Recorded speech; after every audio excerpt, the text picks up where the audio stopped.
A very warm welcome to this Sunday sermon, Britain's favourite Sunday sermon.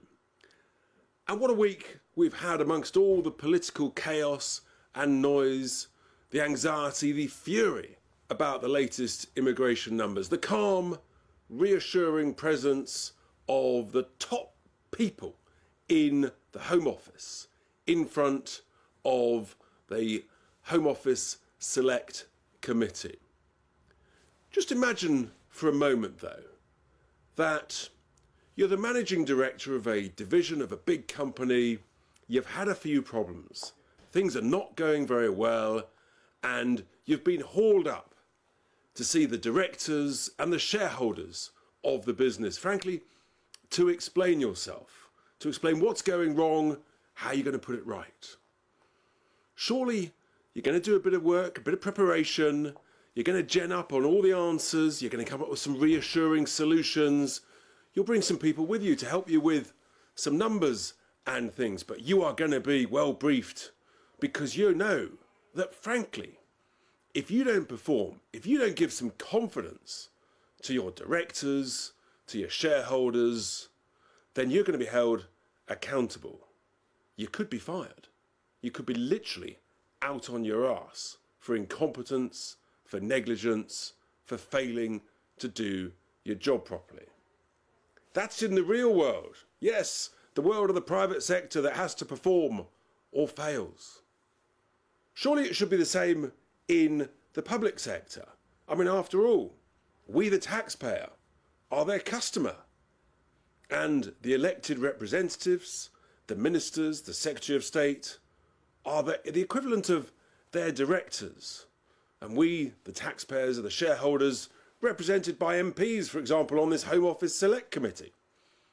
So when the great big man himself, yes, the permanent secretary no less, one Sir Matthew Rycroft, KCMG, CBE, good luck working out what all those titles mean, but clearly a very highly honoured, titled, serious person.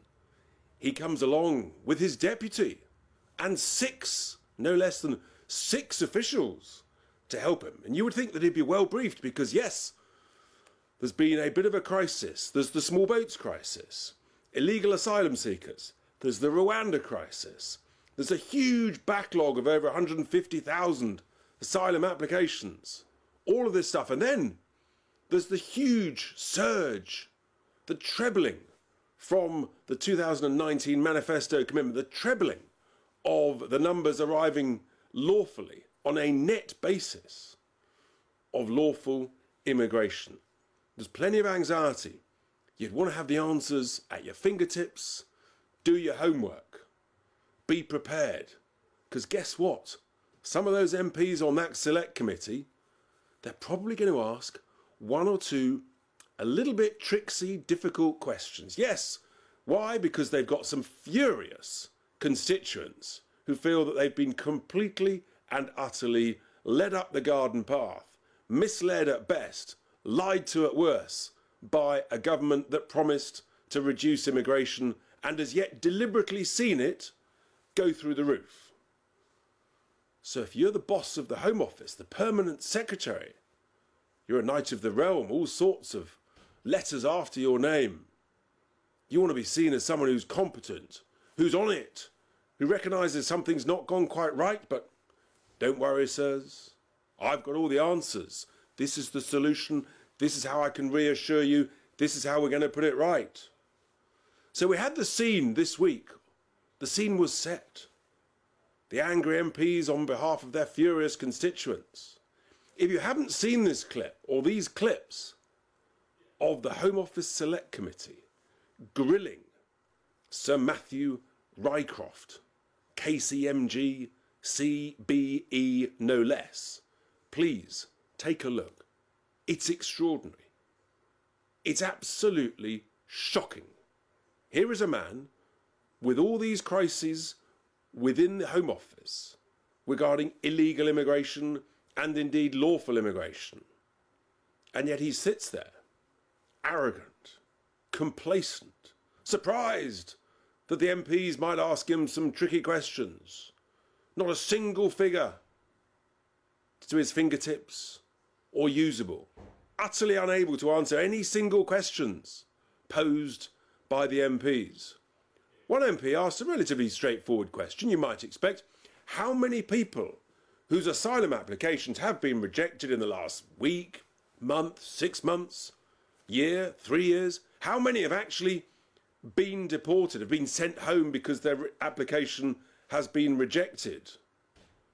Answers were expected. Nothing was forthcoming, literally nothing.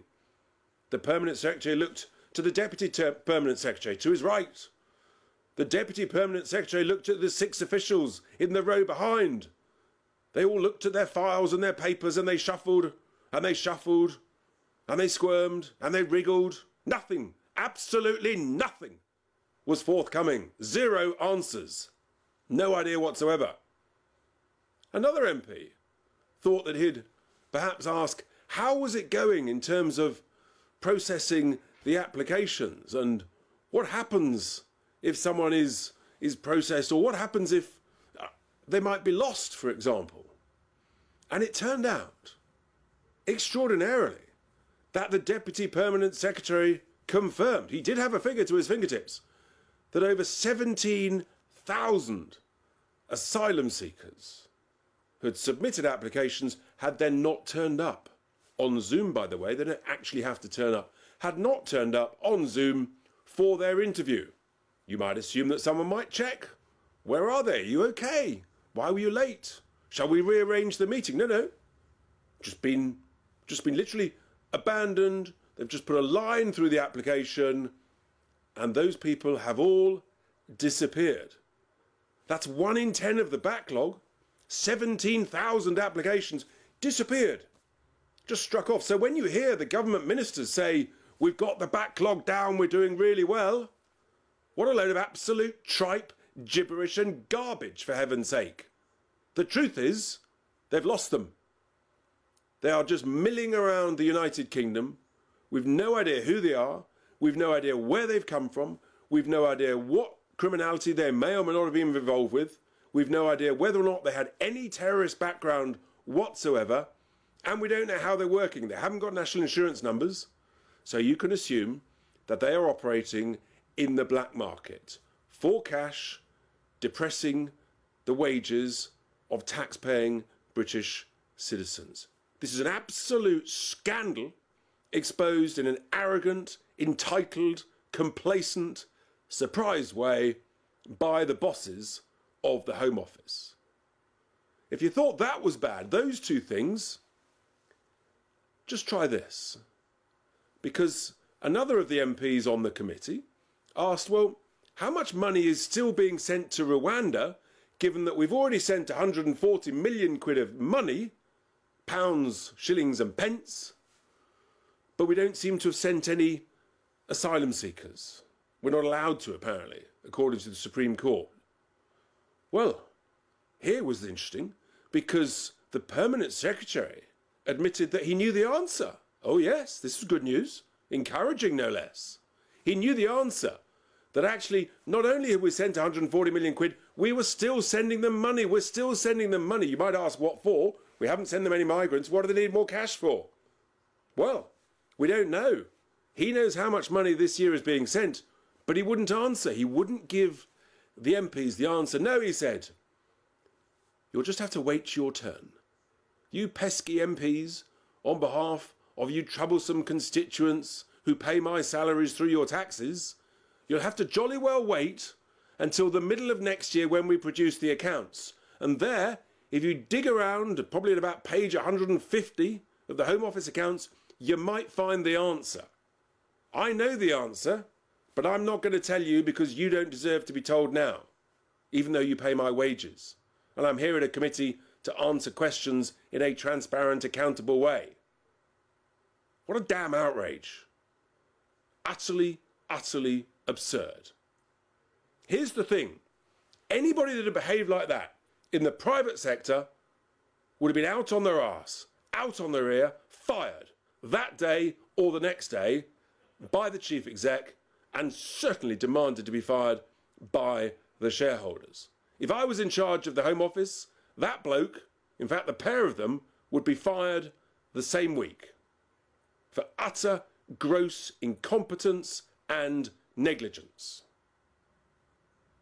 Do you think Calamity Cleverly, our new Home Secretary, will fire them for incompetence? Not a chance. This is the world we've got to. Some of you may remember the early 1980s, that very funny series, Yes, Minister. And the permanent secretary of the department was one Sir Humphrey Appleby. Wasn't he brilliant? Absolutely priceless. Let me tell you, he looked positively competent and reassuring, as opposed to Sir Matthew Rycroft, KCMG CBE, who looked utterly, woefully incompetent, useless, arrogant and complacent.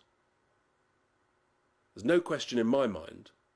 He should be fired, his deputy should be fired, and some new people brought in to shake up that woeful Home Office department. And with that, here endeth Britain's favourite Sunday sermon.